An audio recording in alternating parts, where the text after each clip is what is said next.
Зя ингээд 3 сарын 16-ны юу маань хэлж байна. Вебинар маань хэлж байна. Тэгээд ер нь бол бид нар мөлжөлтэй болсноор 7 хоног болгоно дор хаяж нэг удаа репорт авдаг байгаа. Тэгээд мөлжөлтэй болонгийн вебсайт маань юу вэ гэхээр www.mөлжөлтэй.com шүү. За мэдгүй юм байвал тэгээд ерөнхийдөө бол ингэж харагдан 7 хоног бол манай репорт оруулдаг. Харилцааны ID-тэй дээрэс нь төлөвлөгөө зүгээр яг төлбөргүй уншиж байгаа хүмүүстэй хүртэл зориулаад ер нь линк контент маань ил байдаг байгаа. Тэгээд энэ 7 хоног их сонирхолтой 7 хоног байсан. Тэгээд юугаар их сонирхолтой байсан гэхээр маркет мэдээж унсан. Тэгээд уналтан дээр бол бид нар ботмыг бол нэлийн зөв ерөөд бол таамагласан. Тэгээд яг ботом болсон гэж гэхдээ баталгаатай биш. Ер нь бол яг одоогийн байдлаар бол төрхөндөө ботом олцсон байх өсөх болов уу гэж бодож байгаа. Гэхдээ эх 7 хоног нэлийн чухал. Ягаад тэгэхээр 18-нд weeks-ийн expiration тэгээд 21-нд болохоор option expiration тэгээд эх 7 хоногийн 19-нд FOMC байгаа. Тэгээд дараа 7 хоногт дахиад бас Nvidia-гийн GTC байгаа. Тэгэхээр юу вэ гэхээр яг option expiration хүртэл саяны яг уналттай холбоотойгоор зах зээл дээр орж ирсэн хэмжээний put option-ууд маань бүгдээр хугацаанд дуусаагүй учраас зах зээлийг доош нь дараад байгаа. Negative delta маань ерөнхийдөө зах зээл дээр үргэлжлүүлэн байгаад байгаа гэсэн үг байна. Тэгээд яг option flow-тэй холбоотой week-тэй энэ холбоотой яг энэ зах зээл дээр явж байгаа мөнгө урсгал маань яаж нөгөө ханшинд нөлөөлд юм бэ? Яагаад энэ асуудал дээр аягүй анхаарал хандуулаад байт юм бэ гэдгийг сурмаарах юм бол манай хөрөнгө оруулалтын сургалтыг сонирхож болно. Тэгээд мөлжөлтэй буулангийн 1 жилийн эрхийг авсан хүмүүс сургалтын ерөнхийдөө бол 1 жилийн эрхийг өгч байгаа. Тэгээд сургалтын domain маань болохоор inf.manal.com гэж байна. Окей. Эх 7 хоногийн earnings-ийн мэдээлэлүүд энэ байна. Тэгээд технологийн хэсэг дээр болохоор хоёр AI-тай холбоотой технологи ерөнхийдөө онцолж оруулсан. Нэг нь болохоор энэ Grok гэдэг. Энэ болохоор Twitter-ийн Grok биш, арай өөр Grok. Төгсгөл нь болохоор Qt. Twitter-ийн Elon-ы гаргасан Grok болохоор Kate байхгүй. Тэгээд энэ болохоор Qt Grok. Тэгээд эдгээр ASIC машин гэж ерөнхийдөө бол яригддаг. Application specific integrated circuit буюу тодорхой application зориулсан тийм график карт гэдэг багхгүй. Тэгээд Bitcoin-ы miner маань ч гэсэн яг тэр чиглэл рүү хөгжсөн. Одоо нөгөө Bitmain miner гэж яриад байдаг. Тэр minerууд маань юу гэхээр application specific integrated circuit учраас өөр төрлийн тооцоол хийж чаддаг. Зөвхөн яг Bitcoin-ы одоо хашны puzzle-ыг ерөнхийдөө боддог SHA-256 гэдэг ерөнхийдөө бол энэ хаш функцийг маш хурцтайгаар хэмжээгээр нь тооцоолоход зориулагдсан ийм график карт тахгүй. Яг тэрнтэй адилхан хиймэл ухааны inference workload дээр ерөнхийдөө бол үндэслэн ийм график карт ерөнхийдөө бол гаргасан байна. Тэгээд энийг болохоор LPU гэж нэрдэг. Тэгээд language processing unit гэдэг. Тэгээд энэ бас энэ сонирхолтой ASIC машин гарсан байна. Тэгэхээр энэ маань сүүлийн үед явж байгаа технологийн тренд маань юг харуулдаг байгаа гэхээр за окей, хиймэл оюухан бол юм болгонд хэрэглэгдэх юм байна. Тэгээд хиймэл оюухан дээр байгаа хамгийн чухал ерөнхийдөө бол тооцооллын хэрэгцээний нэг нь юу вэ гэхээр inference-ийн байна буюу аль хэдийн бий болгоцсон language model-ыг хүмүүс хэрэглэхэд нөгөө явж байгаа тооцооллын ажлыг болохоор inference гэж яриад байгаа байхгүй. Тэгэхээр тэр тооцооллын ажилд орсон тэр график картууд ерөнхийдөө тог баг зарцуулдаг одоо баг зардалтай юм график карт хийн гэдэг маань одоо чухал тийм шийдлүүдийн нэг болсон. Энэ дээр ажиллаж байгаа олон компани байна. Тэдгээр нэг юм стартап байд юм байна. Тэгээд эндээс гадна мэдээж Amazon энэ дээр ажилладаг, Google бас өөртөө чип гаргасан байсан. Amazon-ы хувьд болохоор Marvell-тай хамтарч хийсэн Broadcom гэдэг одоо Avgo гэдэг хоттой компани байгаа. Тэр бас ерөнхийдөө бол энэ хэмэл оюухан зориулсан бас ASIC машиныг бас гаргаж явж байгаа ийм компаниуд байгаа.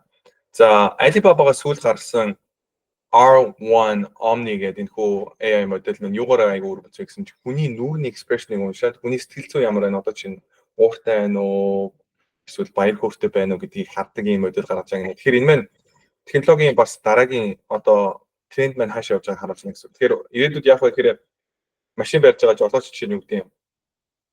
Машин дотор чинь жолооч гарсан камертай чи жишээ нь ингээд нүүрмэл одоо зүүрмэглээд өрүүлийнхаа ардалт чинь унтах гэдэг юм бол нөө чи одоо сэргээрч гэдэг юм уу те нэг ая явдаг ч юм уу дуу явдаг ч юм уу доороос чинь чичирдэг ч юм уу ямар нэгэн байдлаар эсвэл бүр болохгүй бол машин чи өөрөө замаасаа гараад зогсож өгөх ч юм уу те иймэрхүү үйлдэлүүд хийдэг ухаалаг ерөнхийдөө шийдвэрүүд орж ирэх магадлалтай болно гэсэн.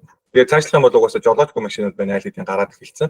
Тэгээд энэ хүү технологийн хөгжил маань өөрөө хиймэл оюуханаас болоод айгу хурцтай ерөнхийдөө явж байна гэж бодож байна. Тэгэхээр батал дээр нөгөө хиймэл оюуханыг айгу гэх юм үүсгэсэн айн бол ямар ч хинц чирэггүй шал худлаа хайп гэж ярьж байгаа усуд бол байдаг. Тэдэнд бол итгэх шаардлага байхгүй байгаад бол тэд нэр өөрсдөө нөгөө өдөр тутамдаа хэрэглэхгүй байгаа учраас яг энэ тухайн зах зээл дээр явж байгаа том хөгжлүүдийг ер нь олж харахгүй байна. Окей. Макро хэсэг. Тэгэхээр макро дээр бид нэр сүүлийн уналттай холбоотойгоор зах зээл дээр явж байгаа нэг том narrative change буюу зах зээл дээр ерөнхийдөө одоо mood буюу тэгээ зан чанарын өөрчлөлт байна юу болсон бэ гэхээр окей энэ жил ерөнхийдөө эдийн засгийн хямрал болох магадлал өндөр юм байна гэдэг ийм төрөйрээ илүүтэйгээр хэлсэн байгаа даа. Тэгээд яг хуу тэрнтэй холбоотойгоор бас ямар төрлийн сонирхолтой даатганууд гарч ирж байгаа гэхээр хүмүүсийн цалингийн өсөлт маань буурж байгаа юм үзүүлэлт гарсан. Тэгэхээр энэхүү үзүүлэлтийг ерөнхийдөө энэ чарт нараас харуулж байна. Тэгээд дээрэс нь хүмүүсийн хадгаламжийн дундаж одоо хүмүүсийн хадгаламж ерөнхийдөө бол маш буурсан ийм үзүүлэлт гарч ирсэн. Энийг бас энэ үзүүлэлтнээс харуулж байна. Тэгэхээр яг дундаж бүрхүүдийн одоо эгэл амьдралтай хүмүүсийн амьдрал ерөнхийдөө бол одоо нэг үе бодвол жоохон хэцүүдэж эхэлж байгаа ийм дүр зураглууд ерөнхийдөө бол одоо сүүлийн хэдэн сар бол датанууд дээр гарч эхэлж байна гэсэн байна. Тэгээд энийг бас юун дээр харж болох вэ гэхээр зөндөө олон яг энэ consumer staples гэж ярьдаг өдөр тутамд хүмүүсийн хэрэглэдэг одоо хоол хүнс одоо grocery хувцас сунагч гэдэг юм уу тийм иймэрхүү бүтээгдэхүүнүүд зардаг компаниудын хувьд цаашдын ерөнхийдөө хүлээлт өгж явах тааруу байна гэдэг тийм муу гайднсууд өгөөд эхэлсэн. Энэтэй холбоотойгоор Costco, Walmart, Target гэдэг компаниудын хувьд жишээ саяны уналтыг яаж унсны чинь энэ харуулсан чартыг бас хуваацсан байгаа. Тэгээд мөчүүртэй болон дээр бид нэр энэ тарифтай холбоотой, худалдааны дайнтай холбоотойгоор Walmart, Costco энэ хувьцаа ерөнхийдөө нэлээд унж магадгүй гэдэг арилжааны саналуудыг ерөнхийдөө оруулсан. Тэгээд миний хувьд бол яг санал болсноос хойш 4XS-ний дараа ерөнхийдөө бол за позициудаа ерөнхийдөө хаач хэлдэг шүү гэдэг хүмүүст бол хэлсэн байгаа. Тэгэхээр мөчүүртэй болон дээр ийм 7 хоногийн дундуур явж байгаа арилжааны саналуудыг чатан дээр оруулаад явдаг. Тэгээд мөчүүртэй болон ийм 5 хүн чатандас оролцоо гэдэг юм бол маш амархан Substack гэдэг апп суулгаад тэгээд мөчүүртэй.com дээр ерөнхийдөө ороод чат гэдэг хэсэг дээр авах юм бол ерөнхийдөө чатнууд линк энэ дээр бүхэн ерөнхийдөө бол байгаа. Окей. Чанаргүй хэрэглээний зээлийн хэмжээ ерөнхийдөө бол өршөлттэй болж байгаа ийм датагаас ерөнхийдөө гарсан байна. Тэгээд энэ хүү үзүүлэлт байна. Ерөнхийдөө бол 2021 оны сүүлээс эхсүүлээд өсөлттэй байжгаад тэгээд яг одоо бол тийм яг тийм огцсон бол өсөлттэй бас биш. Гэхдээ ямар ч хэсэн чиглэл маань ерөнхийдөө өсөлттэй явж байгаа юм харагдаж байгаа юм. Тэгээд жижиглэнгийн худалдаагаас буурсан юм үзүүлэлт гарсан байна. Тэгээд нэг чинь conference board-аас гардаг үзүүлэлтээс. Энэ conference board-аас биш тэгээд сар болгон 3000 өрхөөс ерөнхийдөө асуугаад хэд ерөнхийдөө асуултууд гаргаад өнөөгийн яг чиний танай гэр бүлийн санхүүгийн нөхцөл байдал чи ямар байна? Ирээдүйд юу танай гэр бүлийн чинь санхүүгийн байдал ямар байх вэ гэд одоо өнөөгийн байдал, ирээдүйн байдал гэхэд хоёр ерөнхийдөө төлөв дээр үндэслээд ийм хоёр төрлийн үзүүлэлт гаргадаг. Тэгээд тэрхүү үзүүлэлт байна. Эсвэл бас баг зэрэг уналттай болсон ийм үзүүлэлт гарсан юм байна. Тэгээд яг хуу тренд маань ерөнхийдөө жоохон унах гэдэг нүггүй юу гэж харагдаж байгаа. Гэхдээ яг бүр огцон унаал одоо за одоо шууд эдийн засгийн хямрал эхлэе гэхээр бол төвшөнд бол харах нэрэг байгаа. Тэгэхээр дээр үзүүлэлтүүд маань яг хуу хэрэглэгчдийн дундаж иргэдийн амьдрал худалдаа авах чадвар ерөнхийдөө саарч иж магадгүй байна гэдгийг харуулж байгаа. Тэгэхээр энэтэй холбоотойгоор consumer discretionary, consumer staples гэсэн ерөнхийдөө секторууд байна. Жохон сул байж магадгүй гэдэг үзүүлэлтийг бас харуулж байна гэсэн үг байна. За Intel эцэст чинь CEO-тэй болсон. Тэгээд энэхүү бүтэн нэрийг би мартчихжээ. Энэхүү таан гэдэг хүн байна. 2009-оос 2021 онд Cadence Design System буюу graphic card одоо хөгжүүлэх graphic card-ийн дизайн гаргахад ашигладаг софтверийг ерөнхийдөө гаргадаг энэ компани ерөнхийлөгч байсан бөгөөд энэ компани маш амжилттайгаар ерөнхийдөө одоо удирдаад тэгээд энэ хүнийг ерөнхийлөгч байх хугацаанд ерөнхийлөхэд байх хугацаанд хувьцааных нь хаш 32 дахин өсчихсэн ийм түүхтэй байд юм байна. Тэгээд энэхүү таан гэдэг хүн маань өөрөө Ятстаас илүү Азиас гаралтай. Тэгээд Америкт ерөнхийдөө хөгж ирээд магистр энтрийг хавгаалаад тэгээд технологийн салбарт ерөнхийдөө олон жил ажилласан. Тэрэн дундаа яг энэ хагас дамжуулагчийн зах зээл дээр аяга олон жил ажилласан. Өөрийн гэсэн venture capital team firmтэй маш олон хэдэн зуун ийм graphic card-ын компаниуд төрөн оруулалт хийжсэн. Тэдгээр нь маш амжилттай ерөнхийдөө бол хувьцаанд нөсөөд тэгээд цаашдаа том компаниуд ерөнхийдөө худалдаж авч ирсэн ийм түүхтэй ерөнхийдөө бол нэлээд туршлагатай хүн юм байна. Тэгээд энэ Intel-ийн board дээр бас суудаг байсан. Тэгээд өнгөрсөн оны 3 сард гэсэн баха.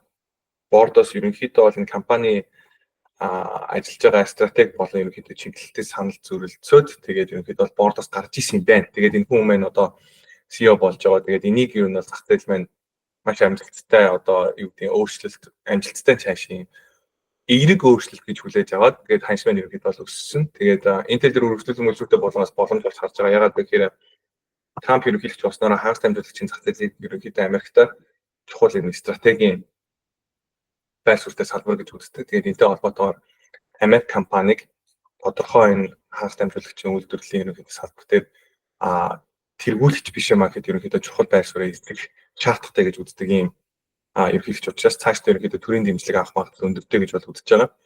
За Самантагийн сүүлд оруулсан тоймын бичлэгийг ерөнхийдөө энд оруулсан. Тэн дээр монгол хэл дээр бас энэ товчлуудын ерөнхийдөө оруулсан. Энэ дээр яг чухал юмнууд ирсэн.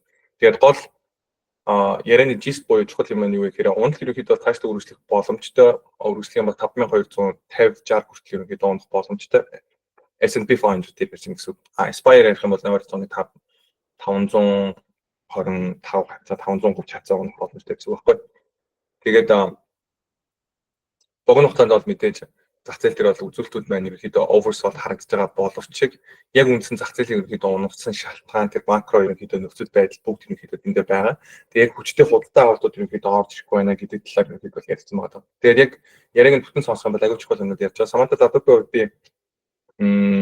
арилжааны өрөө ажилладаг. Бидний арилжааны өрөөнд нь яг 1 жил хагас арилжаанд 7 хоногийн 5 өдөр зах зээл нээлттэй байдаг бол өглөө хоногт 2 цаг шууд real time зах зээлийг ингэж ярилцдаг байхгүй. Би тэр жил хагас сонсч ирсэн. Тэгээд яг миний хувьд яг миний техник шинжилгээтэй холбоотой яг энэ ойлголтууд ерөнхийдөө зах зээл дээр мэргэжлийн олон жил ажилласан хүмүүс техник шинжилгээг яаж хийдэг, intermarket analysis яаж хийх юм бэ гэдэг дээр бол би айгүйх миний хувьд айгүй тийм туршлага хөрвүүлсэн, айгүйх юм ерөнхийдөө бол сурсан тийм хүмүүсийн нэг байхгүй. Би одоогийн байдлаар бол тийм сүртэй дагаад бүхтөөрөнд байхад болцаагаад өглөөс 2 цаг тасдаад боломжгүй очиж тэнэлтсүүлээд тэгээд ямар ч хэсэн тийм тэгээд хэлсэн ерөнхийдөө зах зээл дээр хийж байгаа судалгаанууд дээр би бол айгүй анхаарал хандуулдаг. Тэгээд та бүхэн ч гэсэн сонирхох юм бол давж явах юм бол тийм айгүй тийм туршлагатай мундаг шинжиж байгаа. Polymarket дээр 2025 онд эдийн засгийн хямрал олох магадлалыг 42% гэж үзэж байгаа. Тэгээд энэ жил Төв банкыг 3-аас 4 удаа ерөнхийдөө нэг удаа cut хийхдээ 25 basis point-оор ерөнхийдөө cut хийнэ гэж үздэг юм бол 2025 оны төгсгөл ихэд Төв банкыг ерөнхийдөө 3-аас 4 удаа бодлогын хөгөө бууруулах юм байна гэдэг ийм хүлээлт ерөнхийдөө зах зээл дээр орж ирсэн байгаа. Тэгээд Wix curve-ийн хувьд одоо ч гэсэн backwardation байгаа. Тэгээд backwardation буюу хамгийн ойрын хугацаанд дуусж байгаа Wix-ийн future гэрээнүүд байна. Урт хугацааны гэрээнүүдтэйгээ харьцуулбал хэмжээ нь өндөр болцсон байгаа. Ийм нөхцөл байдлыг ерөнхийдөө backwardation гэж ярьдаг. Тэгээд энэхүү нөхцөл байна өөрөө юу гэхээр зах зээлийг айгүй тийм эмзэг газраа байгаа юм байна. Эндээс ерөнхийдөө хүчтэй унах боломжтой юм байна гэдгийг харуулдаг. Тэр юу гэсэн үг вэ гэхээр зах зээл сүүлийн үед бол нэг ойролцоогоор 8.5%, бараг 10% шахуу унтсан байгаа боловч эндээс унах боломжгүй гэсэн үг биш. Харин унах ерөнхийдөө нөхцөл бол бүрэн байна. Мөнгөний flow талаас харах юм бол option ерөнхийдөө байрал талаас харах юм бол хөрөнгө оруулагчид илүү нэг унана гэдэг тал руу ерөнхийдөө байралтай байна гэдгийг бол эндээс харуулж байна гэсэн үг байна. За зах зээлийг яг унахад нэлээд хүрэж байгаа хүмүүсийн дунд ерөнхийдөө бол одоо айдас төрүүлж байгаа хамгийн том шалтгаануудын нэг маань Трампын явуулж байгаа бодлого. Тэгээд Трампын ерөнхийдөө кабинетийн хүмүүсийн зах зээл дээр өгж байгаа мессежинг буюу хүмүүс одоо асуултуудад зах зээлтэй холбоотой, маркеттэй холбоотой асуултуудад хэрхэн хариулж гинэ гэдэг нь ерөнхийдөө болоо нөлөөлөд байна. Энд дээр юу гэж яриад байгаа гэхээр Трамп бол эдийн засгийн хямрал болж болохыг үгүйсэхгүй. Гэхдээ болохгүй хаа тий. Богино хугацаанд бол угаасаа хүнд байхыг мэдчихэж байна. Маркетинг бол би харахгүй байгаа. Би бондын ханшлыг анхаарлаа хандуулж байгаа. Америкийг бид нэр агуу олгоно. Гэхдээ богино хугацаанд мэдээж юм болгоно чиг дот гоё байхгүй. Тэгээд хэцүүднэ ч гэх юм уу. Тэгээд богино хугацаанд бол хэцүүднэ гэж Трамп бол яриад байгаа. Scott Bessent-ийн хувьд болохоор detox гэж яриад байгаа. Одоо чинь хар тамхинд онцдог хүн хар тамхинаас гарах юм бол тодорхой хэмжээнд нөгөө withdrawal гэдэг юмар явдаг. Яагаад гэвэл нөгөө систем нь тархин өөрөө нөгөө хар тамхинд дасцсан учраас нөгөө хар тамхинд байхгүйгээр миний тархин өөрөө хэвийн ажиллагааг болцдог юм байна л да. Тэгээд нөгөө эргүүлээд нөгөө хар тамхиа нөгөө хортой бодисоо биеийг ингээд шаардаад эхэлдэг. Тэрийг ерөнхийдөө withdrawal гэж ярьдаг. Тэр тодорхой тэр нөгөө биенийхээ системээс тэр нөгөө хар тамхинаас хамаарлыг гаргах чад тэр үе detox гэж ярьдаг байхгүй. Тэр яг тийм detox гэдэг үгийг шинэсэн хэрэглээд байгаа байхгүй. Тэгэхээр юу гэхээр Америкийн эдийн засаг бол асар хэмжээний төсвийн алдагдaltaй өргөө зардал дээр үндэслэн ийм ингээд мөнгөөр ерөнхийдөө зодцсон одоо ийм муу зан сурцсан одоо ийм эдийн засаг нэг юм байсан бол энээс бид нар одоо гарах шаардлагатай болсон. Тийм учраас бид нар энэ урт хугацаанд энэ зах зээлийн сурсан энэ муу занг байхгүй болохын тулд богино хугацаанд жоохон хэцүү байх асар арга байхгүй гэдэг ийм мессеж өгөөд байна. Энэ мэн өөрөө зах зээл дээр юу гэж байгаа гэхээр энэ савлгааг уламд ортуулж байна гэсэн үг байна. Тэгэхээр энэ дээр зах зээл болохоор ямар төрлийн хэллэгүүд ерөнхийдөө гаргаж ирж яриад байгаа гэхээр Trump put гэдэг ойлголтыг яриад байгаа байхгүй.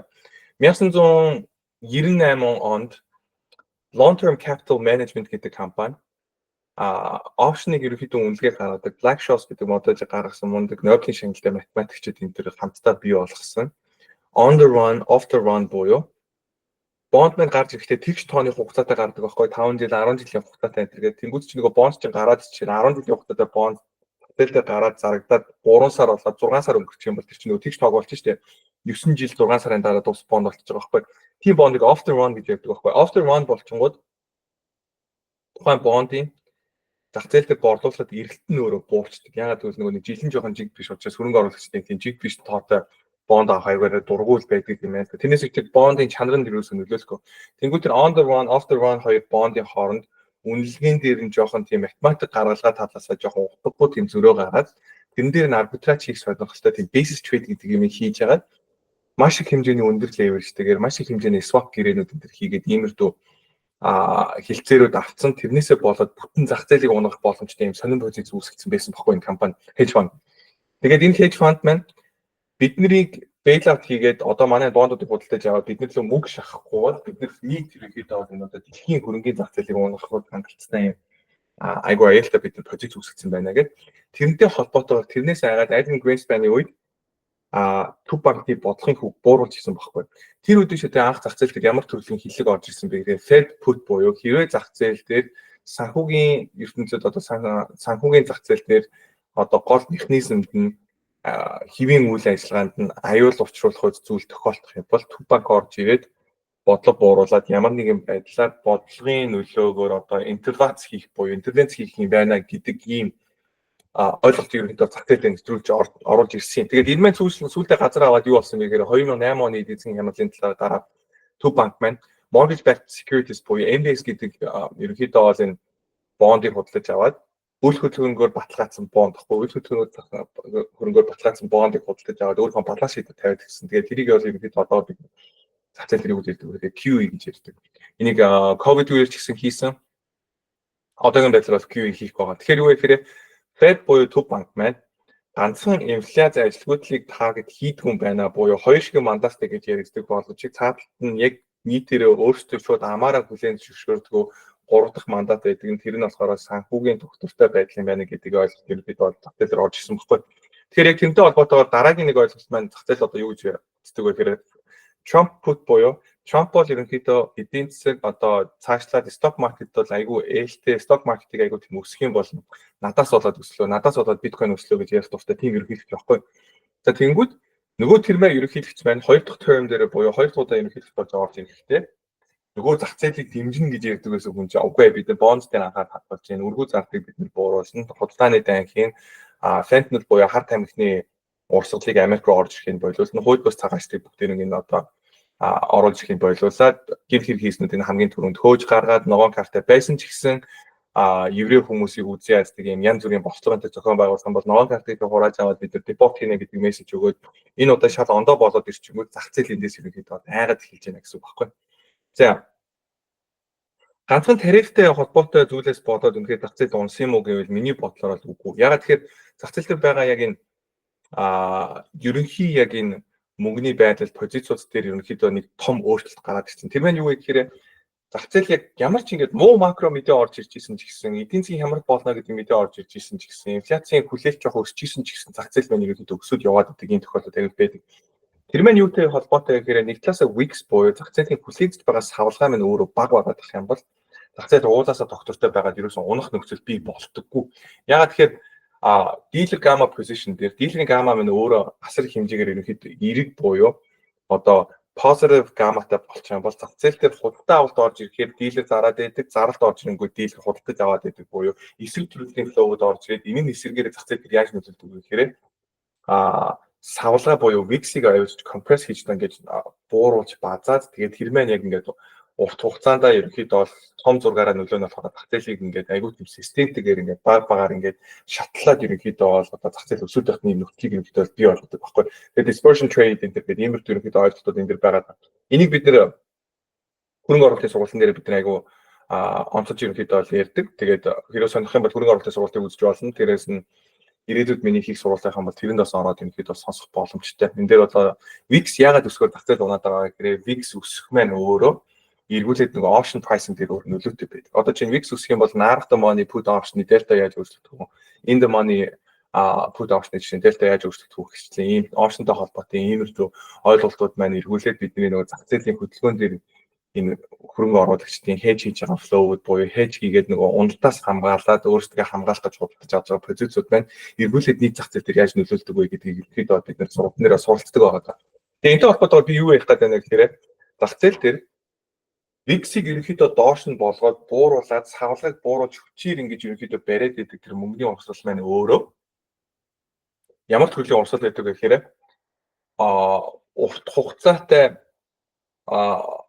VIX-ийн future-ыг авчиж зараад тэгээд нөгөө тодорхой хугацаанд барьчингууд тэр урт хугацаатай чинь ингээд наашлагууд хугацаанд дуусах төгөөд нэг наашлагууд нь тэрийг short position хаагаад дахиад хойшлуулад ингээд roll хийгээд идэг буюу VIX-ийн ингээд curve-ийг short хийгээд идэг ийм техник байдаг баггүй. Тэгээд ийм төрлийн техник хэрэгэлдэг одоо жишээ нь ETF-ийг бид нэр хараад одоо энэ тохиолдолд болохоор SVXY хаа тэгээ SVXY бид нар харж байна. Энэ төрлийн ETF-ийг бид нэр хараад ийм стратеги руу орж ирж байгаа мөнгөний урсгалыг бид нар харах боломжтой байна. Тэгээд энэ чартыг харах юм бол 2024 оны 7 сард болсон уналтаас хойш энэхүү ETF байна 200 хоногийнхаа moving average-ийн доор орчод тэрнийхээ дээр ерөөс гарч чадаагүй. Тэр энэ маань юг харуулж байгаа вэ гэхээр volatility буюу савлгаа маань өөрөө ерөнхийдөө бол одоо их болж байгаа. Зах зээл маань доошогоо ч байсан дээшгээ ч байсан айгуу тийм хүчтэй хөдлөх савх боломжтой ийм бид нөгөө нэг зах зээл дээр орцсон байна гэдгийг бид ойлгож байна гэсэн. Тэгэхээр саяны ганцхан уналтаар бид ороод ирчихэж байгаа юм биш. Яг энэ үнэндээ бол өнгөрсөн оны 8 сараас хойш ерөнхийдөө бол болсон ийм зах зээл дээр орж ирсэн энэ өөрчлөлтүүд байгаа юм. За тэгээ мэдээж юутай холбоотой VIX-тэй холбоотой, option-тэй холбоотой зүйлүүд суралцъя гэх юм бол linkbundle.com дээр байгаа манай сургалтанд сууж болно. Угаасаа өмнөх хичээлүүд, бичлэгүүд бүгдээрээ төлбөр төсөө усуудтай бүгдээр ингээ хараад нөхөд үзэх юм боломжтой хэлбэр ерөнхийдөө бол байгаа. Би монгол хэл дээрх хамгийн ерөнхийдөө бол боловсронгуй нэлийн гүнзгий ойлголтуудыг заадаг ерөнхийдөө оошны сургалтыг хөрөнгө оруулалтын сургалтын дээр орсон. Мэдээж бид нэр техник шинжилгээтэй холбоотой сургалтууд ороод хамгийн анхны техник шинжилгээний үнэгүй хичээлийн бичлэг маань ерөнхийдөө YouTube дээр тавьсан байгаа сонирхож байгаа хүмүүс маань мэдээж YouTube-ээс үзэх боломжтой. Тэгэхээр зах зээл байна.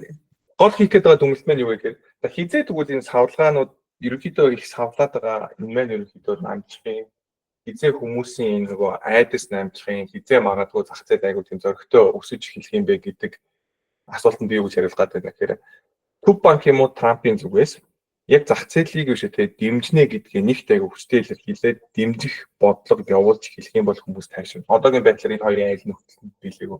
Тэр энэ нөхцөл биелээг байгаа тохиолдолд дээр хэдий өссөн ч гэсэн бид нэр одоо дахиад унж магадгүй юм байна гэдэг тийм бодолтойгоор ихэд бол айгуу тийм болгоомжтой байх хэрэгтэй гэсэн. Тэгэхээр энэ төрлийн менталитиг бид юу гэж ярих вэ гэхээр sell the red буюу зах зээл нэлээд хүчтэй өсчих юм бол за магадгүй одоо унж магадгүй юм байна гэё буюу уналтаас дандаа сэргийсэн тийм нөхцөл байдал дээр ихэд бол зах зээл дээр хандах шаардлагатай ийм сонин үе рүү орж ийн гэсэн. Яг сая бол нэлийн хүчтэй унцуучаас миний хувьд бол богино хугацаанд дээр бас би зах зээлийг өснө гэж бодож байгаа. Ягаад гэвэл техник талаасаа зах зээл байна. Нэлийн oversold буюу хэтрүүлэг ихэд бол гартаа харагдаж байгаа. Нэлийн чанартай хувьцаанууд буюу одоо Max 7 гэж яригддаг. Tesla, Amazon, Google, Nvidia, Apple гэдэг компаниудын хувьцаанууд нэлийн унтсан. Тэгэхээр энэ тохиолдолд зах зээл маань магадгүй дараа 7 хоногоос биш юм а гэхэд 4 сарын ихээс эхлээд ерөнхийдөө бол худалдаа авалтууд магадгүй орж ирнэ гэдэг ийм төвлөлт байна. За тарифтай холбоотой яриаг үргэлжлүүлэх юм бол Трамп тарифтай холбоотой асуудал гинт одоо яриад байгаа юм биш. Тэгэхээр Трампын 1980 оны үеийн бичлэгүүдийг харах юм бол Япон биднийг айгуух сааж гэн тэ эдийн засгийн хувьд биднийг бол ерөөсөө хүчнэж гин гэдэг хичээл айгуу тийм хүчтэй өгөр юм бид бол ярьдаг байсан юм уу? Трампын хувьд бол энэ тарифтай холбоотой асуудлыг энэ удаа л ярьж байгаа юм биш. Зах зээл бол яг үүндээ бол Трампыг тариф ярьж байгаа гайхах шаардлага байхгүй. Зүгээр тариф маань өөрөө бидний зүгээр гайхах ёстой зүйл маань юу вэ гэхээр за хятадтай зөвхөн худалдааны дан хийх гэдэг юм уу? Эсвэл бүр ингээд Европ, Мексик, Канада гэдэг бүгдийг оролцуулаад байгаа дэлхийн бүх том орнуудтай бүгднтэй нэг зэрэг худалдааны дан хийх гэдэг юм уу? Тэгээд энэ нэг худалдааны дан маань өөрөө цар хүрээнд хэр том байх юм бэ, жижиг байх юм бэ гэдэг тэр зах зээл маань илүү эргэлзээд байгаа байхгүй. Тэн дээр хүн зах зээл илүү анхаарал хандуулаад гэсэн. 4 сарын 2-оос эхлүүлээд юу болох вэ гэхээр reciprocal tax буюу чи намайг 30%-аар татвар манай бүтээгдэхүүн дээр ногдуулах юм бол бид нар танаа бүтээгдэхүүн дээр чинь 30% татвар ногдуулна гэдэг ийм бодлогоор ерөнхийдөө бол шилжиж байгаа. Миний бодлоор энэ бодлого бол айгүй reasonable буюу зөв бодлого болох гэж бодож байна. Ягаад тэгэхээр одоо чиний баггүй Европын орнууд өөрсдийнхөө дарсны зах зээлийг хамгаалах гэдэг Америк дарсан дээр чинь 80% татвар ногдуулсан байх юм бол Америк ягаад Франц, Итали, Герман дарсан дээр 80% татвар ногдуулж болохгүй гэж тийм. Тэгэхээр энэ тохиолдолд бол би бол энэ баг 4 сарын 2-нд болж байгаа энэ тарифын бодлого маань дэлхийн одоо жишээ нь юу гэдэг Америк, Европын хоорондын татварын хэмжээг өсөхөөсөө илүүтэйгээр бууруулах магадлал өндөртэй буюу тэдний эргүүлээд Америктай харилцаагаа сайжруулахын тулд Америк бүтээгдэхүүн дээр тавьдаг тарифын хэмжээг бууруулах магадлал ерөнхийдөө бол байгаа гэж би бодож байгаа. Цаашлах юм бол зах зээлийн яг нэлийн ерөнхийдөө зах зээл нэлийн дургуугаар хүлээж аваад байгаа зүйл нь юу вэ гэхээр хоёр хөрш орон буюу Канада, Мексиктэйг ерөнхийдөө худалдааны дайныг нэлийн эрчимтэй хийх гэдэг байгаа зах зээлд нэг жоохон хэмнэн жоохон айгаад имзэглээд байгаа байхгүй. Тэгэхээр тэрэн дээр бас уулна нэлээд тийм ойлгомжтой хариултууд өгвөл зүгээр. Гэхдээ Howard Lutnick энэ төр сүүлийн үед бол Трампын ярьж байгаагаар бол эднэртэй бол хамтарч ажиллахад бол бэлэн. Тэгээд ямар нэгэн байдлаар чинь юу гэдэг нь тавьж байгаа шаардлагуудыг биелүүлэх юм бол Мексик болон Канадад яг илүү уян хатны харилцаа бэлэн гэж ярьж байгаа. За Америкт Трамп ерөнхийдөө бол энэ татвар тавьж байгаа хамгийн гол шалтгаануудын нэг нь юу вэ гэхээр Америк руу эргүүлээд нөгөө нэг үйлдвэрлэлийг авчрах. Тэгээд цаашлаад бас дахиад чухал зорилго нь юу вэ гэхээр стратегийн чухал салбаруудыг Америкт авч үлдэх. Тэгээд тийм учраас нөгөө нэг алюминиум гэдэг чинь хөнгөн цагаан билүү. Алюминиум, стeel буюу ган энэ төр дээр татвар тавиад байгаа чинь тийм учраас ягаад гэвэл дайн болох юм бол Америк иймэрхүү чухал салбарууд дээр гадны орнууд нөлөөтэй байж болохгүй гэдэг ийм онли яваад нэг зүйл байхгүй. Тэгээд тэдгээрийн дунд чинь хагастай амжилтын зах зээл манаас орж гэсэн. Ягаад гэвэл орчин бүх зүйл хагастай амжилт хэрэглэж байгаа гэсэн. Машин, компьютер, гар утас цаашлах юм бол одоо пуужингууд хүртэл ерөнхийдөө бол хагастай амжилт хэрэглэж байгаа. Өмнө нь бол одоо чинь юу гэдэг зөндөө олон пуужин хайчиж оноор байсан газар ондог байсан бол одоо зүгээр нэг пууж явуулахад нөгөө нь яг байгаа 99.9% магадaltaй гэдэг юм уу маш ингээд найдвартай он чаддаг болж байгаа. Тэгээд тэр нэг хагастай амжилт хэрэглэж байгаа учраас. За тэгээд Америк руу үйлдвэрлэлийг ерөнхийдөө бол орж ирж чадахгүй маа гэдэг дээр хүмүүсийн хамгийн одоо гол хэрэгэлдэг байсан аргумент байна болохоор юу байсан бэ гэхээр цалингийн хэмжээ ерөнхийдөө бол ондоо гэдэг энэ поинтыг аяг ярьдаг гэсэн. Тэгэхээр дундаж ерөнхийдөө бол одоо үйлдвэрлэлийн ажил хийдэг хүний жишээ нь одоо жишээ нь гадаад орнуудын цалингийн хэмжээг харьцуулах юм бол Америкт бол жишээ нь $28, Мексикт болохоор $5, Японд $10, Хятадд $7, Германд $19, Энэтхэгт $1.5, хойд Солонгост болохоор $16 гэдэг юм байна л да. За Хятадын хувьд бол одоогоор бол мэдээж Америкээс хямдхан байгаа, Мексикийн хувьд бол нэлийн хямдхан байгаа. Герман бол баг ойролцоо болсон. Зарим нэг өөр нэг ерөнхийдөө үзүүлэлтүүд миний энд ашиглаагүй өөр үзүүлэлтүүдээс энэ төр харах юм бол Герман бол айл хэдийн Америкээс үнэтэй болсон байгаа байхгүй. Эрчим хүчний зардал нь угаасаа Германд Америкээс үнэтэй болсон учраас хэдий цалингийн зардал нь бага байлаа ч гэсэн нийт ерөнхийдөө үйлдвэрлэлийн зардал байна айл хэдийн Германд ерөнхийдөө өндөр болсон. Тэгэхээр Германы нөгөө аж үйлдвэрийн салбар маань цаашдаа бол нэлээд тийм нуурч унах, нэлээд хэцүүдэх юм одоо юу гэдэг нь замнал руугаа орцсон байна гэдгийг эдгээр үзүүлэлтүүд нь бас давхар харуулад байна гэсэн.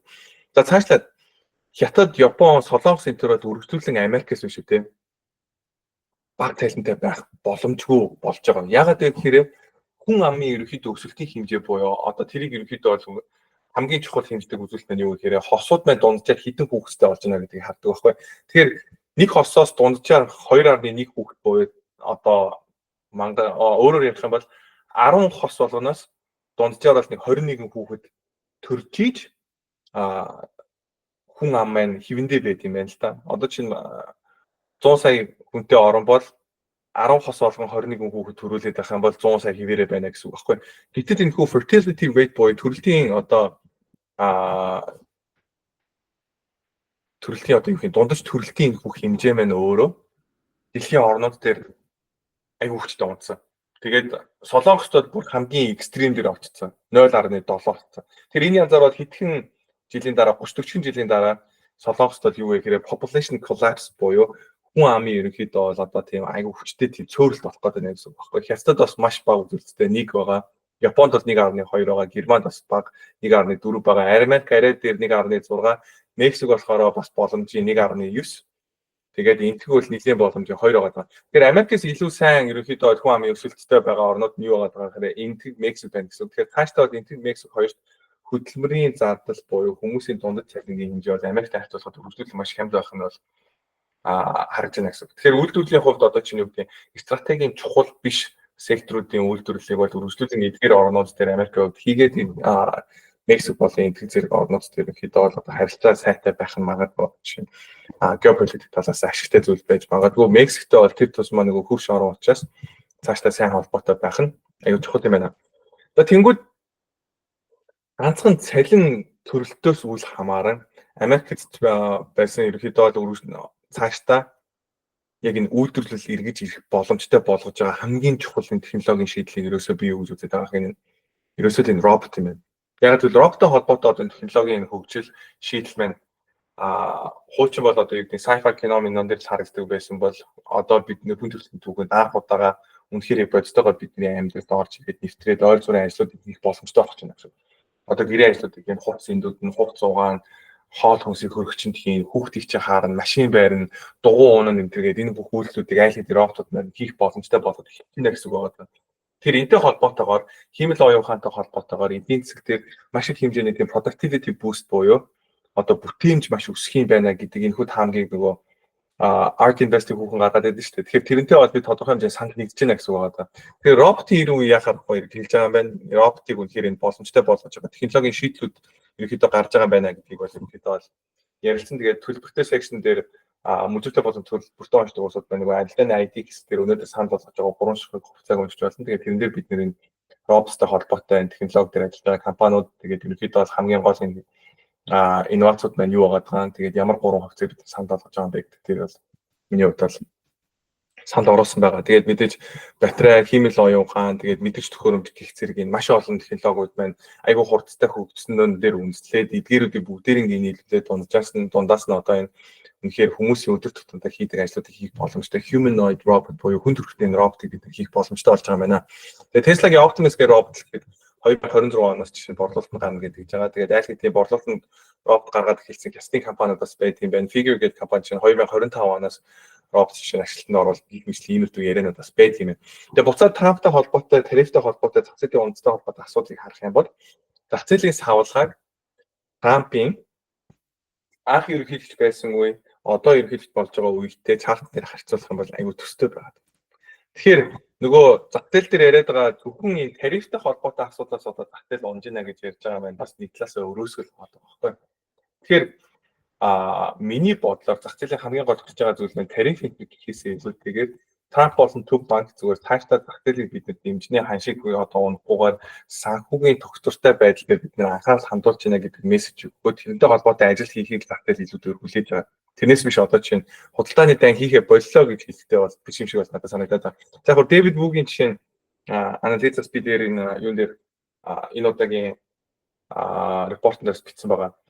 Howard Lutnick-ийг хамгийн түрүүнд Трамп ерөнхийдөө халах бах, тэр халах гэдэг мэдээ зах зээл дээр өөрөө буудаж мэдээ болоод тэр өдөртөө би 3% өснө гэж бодож байна гэдэг энэ хамгийн гаргасан. Тэрээс надад сонирхолтой мэдээ санагдсан. Тэр Howard Lutnick-ийг магадгүй Трамп халах юм бол зах зээл өсөх юм байна гэдэг энэ хамгийн бас гаргаж байгаа юм. Тэгээд зах зээлийн өсөлт уналтын хувьд болохоор Трампын эхний term, хоёр дахь term хоёр маань ямар ялгаатай юм бэ гэж харсан чинь нэлээд төстэй байгаа байхгүй. Тэр энэ дээр ингээ үзлээд харах юм бол зөвхөн тарифаас болоод унжлаа гэж бүх мэдээний outlet дээр яриад байгаа юм магадгүй өрөөсөө л авах гэдэг байна. Тэгэхээр зах зээл дээр өөрөө юм нэг narrative явж идэг дандаа. Энэс болоод одоо ингэчлээ. Одоо ингээд тийм болохоор хямрал эхлэх ингээд бүгд нөгөө нэг юм руу ингээд бөөндө цуураад ингээд дагаа яваад байдаг. Гэтэл нөгөө миний түрүү чи нөгөө харуулсан inverse Wix-тэй холбоотой ETF энтрийг харах юм бол зах зээл дээр байгаа зах зээлийг юм жоохон эмзэг болгоод байгаа иймэрхүү нөгөө flow-уд байна. Айл хэдийн 2024 оны 100 хилцэн байсан байна гэдгийг бол би бол харуулж байгаа байхгүй та. Тэгэхээр тэр маань бас сонирхолтойсэн болов уу гэж. Тэгээд энэ ерөнхийдөө бол хүрээд өнөөдрийн вебинар маань өндөрлөж байна. Тэгээд арилжааных ID манай хүн шиг гэдэг юм бол мэдээж мүлжүүртэй зэрэг хомроо ороод сүүлийн рапортын дээрээс харж байна. Тэгээд эх 7 хоногийн дундуур чадвал криптотой холбоотой апдейт би оруулъя гэж бодож байна. Ягаад тэр өнөөдрийн репорт жоохон урт болоод бичгэн байна нэлээх болцооч би криптотой холбоотой нарийнууд ярьж чадсангүй. Тэгээд дараагийнх дээр инхээ крипто ярих юм байна гэдээ манайх ойлгож байна. Тэгээд цаг гаргаж авч ирсэн та бүхэндээ баярлалаа. Дараагийн дугаар уулзъя. Thank you.